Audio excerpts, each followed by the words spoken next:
Ya, saudara pekerja terutama di sektor informal maupun usaha kecil menengah yang terdampak juga secara ekonomi pastinya akibat virus corona bisa mendapatkan program bantuan dari pemerintah melalui Kartu Prakerja. Ini paling tidak rencana yang diharapkan pemerintah. Untuk mendapatkannya harus melakukan pendaftaran Kartu Prakerja yang sudah bisa dilakukan secara online. Seberapa efektif program Kartu Prakerja ini? Bagaimana perkembangannya sampai saat ini untuk pendaftarannya yang sudah dibuka mulai Sabtu lalu? Dan apakah kemudian bisa mengatasi dampak ekonomi dari wabah corona? Kami akan membahasnya, bagaimana upaya untuk mengatasi hal-hal berkaitan dengan virus corona ini. Ada tenaga ahli utama kantor staf presiden Doni Gahral Adian sudah hadir di studio dan Direktur Eksekutif Indef Tauhid Ahmad. Kita akan ngobrol mengenai hal ini. Mas Doni, terima kasih. Mas Tauhid, terima kasih waktunya. Saya pelan-pelan saja supaya masyarakat juga mendapatkan wawasan yang lebih jelas lagi. Mas Doni, ini harian Kompas hari ini sudah mengatakan memang diperlukan sosialisasi lebih gencar di situasi PSBB. Ya. Sampai sekarang bagaimana upaya-upaya untuk mendata para warga masyarakat, saudara-saudara kita yang nanti akan mendapatkan kartu prakerja ini? Paling enggak KSP dapat gambarannya seperti apa? Baik, jadi untuk kartu prakerja ini memang masyarakat diminta untuk aktif mendaftar ke portal yang sudah disiapkan www.prakerja.go.id, dan untuk gelombang pertama ini disiapkan kuota 164.000. Nah, bila mana dalam gelombang pertama ini ada yang tidak lolos, maka otomatis akan jadi tidak perlu mendaftar lagi, digeser ke gelombang yang berikutnya gitu. Kalau kuotanya lebih langsung digeser ke kuota yang berikutnya. Jadi akan ada sekitar 20 gelombang tahun ini ya, sampai kuota secara total itu terpenuhi gitu. Dan yang disiapkan sekitar 20 triliun. Ya. Dan memang di sini diperlukan juga bantuan dari semua stakeholder untuk mensosialisasikan ini ke bawah supaya ada kesadaran dari mereka yang terdampak ya, baik yang terkena PHK atau belum mendapatkan pekerjaan ya, untuk bisa mendaftar ke www.prakerja.go.id. Ya. Itu Mas Bayu. Ya. Nah, untuk pendaftaran seperti ini di situasi online dan segala sesuatu, saya cuma membayangkan saja bagaimana para pekerja yang di sektor informal terutama mungkin mereka butuh bantuan kan untuk ini. Jadi kalau tidak bisa secara online? Ya, saya kira nanti akan bekerjasama dengan pemerintah daerah, itu kan menyiapkan mungkin di kelurahan, di kantor-kantor pemerintah di bawah begitu, untuk membantu mereka yang memang tidak punya akses misalnya. Tapi saya kira yang sekarang sudah disiapkan itu sudah pada jalan yang benar ya. Tinggal bagaimana sosialisasi ini digencarkan sehingga semua mendapatkan informasi ini secara sama. Ya, koreksi saya ya Mas Tauhid dan juga Mas Doni, ini kan upaya saya mengapresiasi sekali niatan baik pemerintah supaya semua tercover begitu untuk bisa mengurangi pergerakan kita sebagai manusia, karena human to human inilah virus corona cepat sekali menyebar. Kalau yang di bawah Kementerian Sosial kan Mas Tauhid, itu kan datanya sudah ada. Lebih dan kurangnya data tersebut sudah ada. Kita beberapa kali menyampaikan bantuan, bansos dan lain-lain begitu. Nah, kalau yang prakerja ini dengan sistem seperti ini, apa dalam bayangan Indef, apa yang kemudian mesti diperhatikan agar para pekerja sektor informal yang seharusnya mereka bisa mudik, begitu, seharusnya mereka bisa mendapatkan rezeki selama Ramadan sampai nanti Lebaran pulang, sekarang harus berada di kota besar dulu, tidak bisa pulang, begitu. Nah, hal semacam ini apa yang kemudian menurut Indef bisa perlahan tapi pasti sampai ke sasaran niatan dari kartu prakerja? Ya, saya kira memang pertama ya, yang terkena PHK itu menjadi prioritas, karena harus ada prioritas.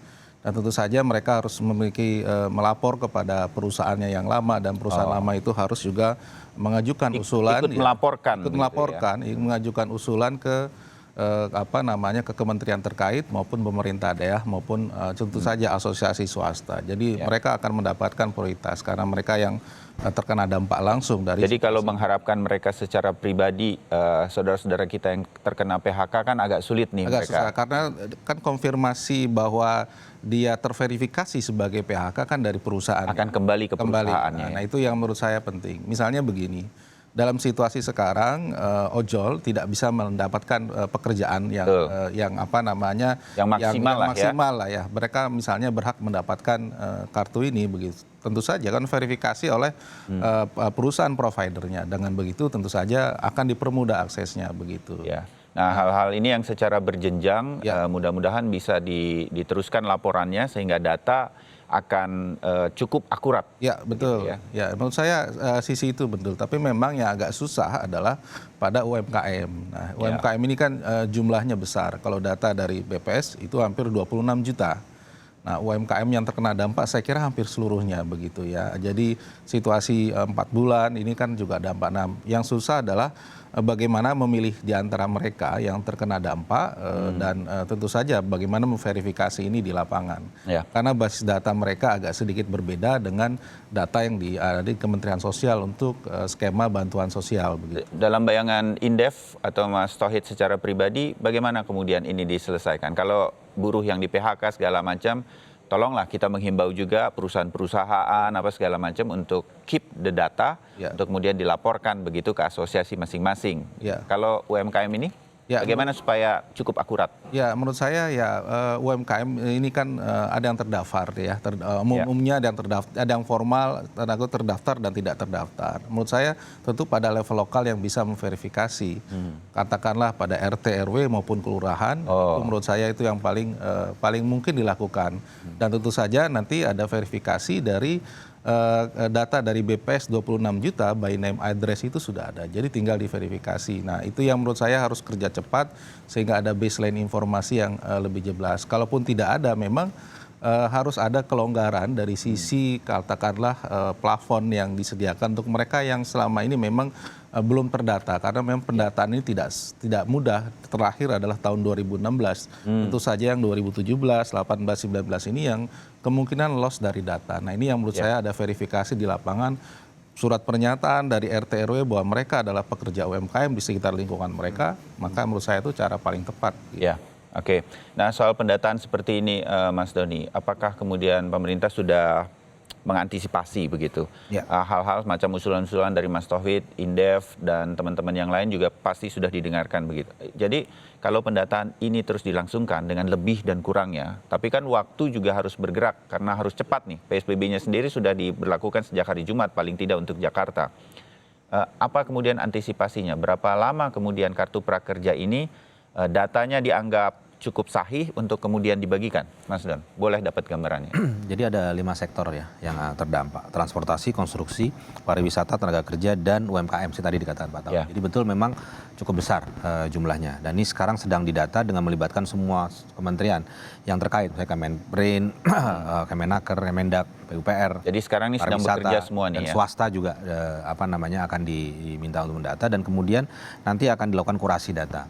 Itu dilakukan per minggu. Dan ini akan dilakukan dengan secara cepat sehingga mereka yang memang menjadi masuk prioritas itu bisa kemudian nanti didapat prakerja begitu.